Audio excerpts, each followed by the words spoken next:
రాధా, నేను తినలేదే, మా ఆయన తింటున్నాడు.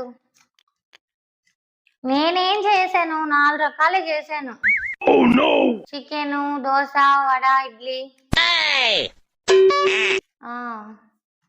నా బర్త్డేకా అదేనే, ఒక నెక్లెస్, 4 ఉంగరాలు, 2 గాజులు తీసిచ్చాడు అంతే. అదే ఆ రోజు బర్త్డేకి బయటకు వెళ్ళాం కదా, ఆ రోజంతా అసలు ఇంటికే రాలేదే. ఖర్చా మహా అంటే ఒక 2 లక్షలు అయింది. అవునా? ఏమండి, అక్కడ బూస్ట్ పెట్టండి, తాగండి. సరే రాజా, ఫ్రీ అయ్యి కాల్ చేస్తానే. ఏంది ఆ మాత్రం బిల్డప్ ఇస్తున్నావా? ఆ మాత్రం వీగిపోతే బాగుండదండి.